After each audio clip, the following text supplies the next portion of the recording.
That's sort of a bounty He gun. said he fired to get us to stop. He didn't mean to hit me. And it wasn't much because the bullet just fell right out.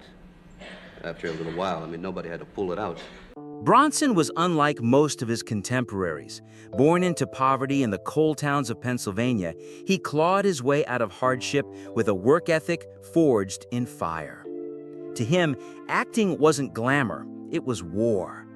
He carried that cold intensity to every set, arriving with the seriousness of a soldier.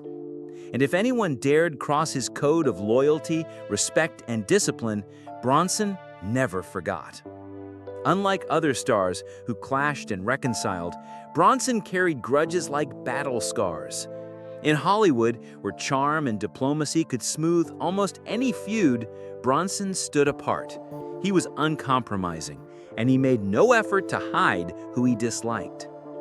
One of his longest and most bitter feuds was with James Garner, dating all the way back to The Great Escape in 1963.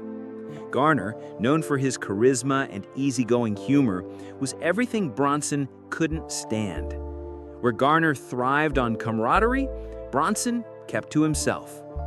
The clash wasn't explosive, but icy. Two men who simply refused to connect. Garner later described Bronson as hard to know and even harder to like, while Bronson saw Garner as shallow, maybe even phony. That frost never thawed. For Bronson, Garner symbolized a Hollywood built on charm instead of grit, and that was unforgivable. But Garner wasn't the only one.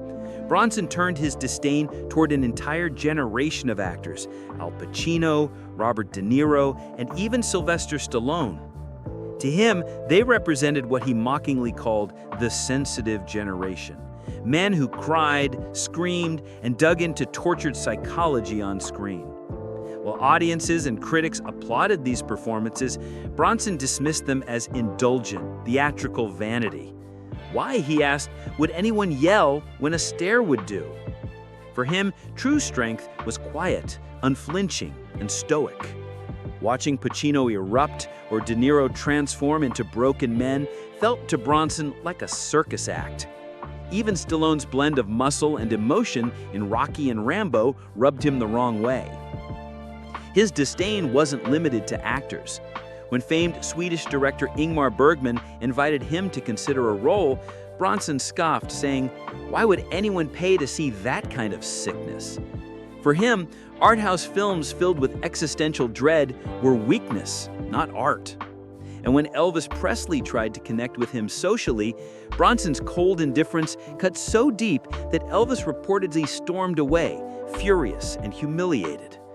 To Elvis, Bronson's refusal to show even basic admiration was an insult. To Bronson, it was simply honesty. Even his collaborations weren't safe. With Lee Marvin, Bronson grew disgusted by his drinking and unprofessionalism on the set of Death Hunt. He never forgave Marvin, not even attending his funeral. And with director Michael Winner, who helped make Death Wish a global hit, Bronson's patience eventually snapped.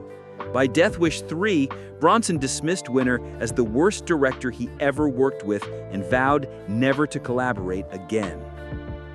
Charles Bronson's grudges reveal more than just personal dislikes.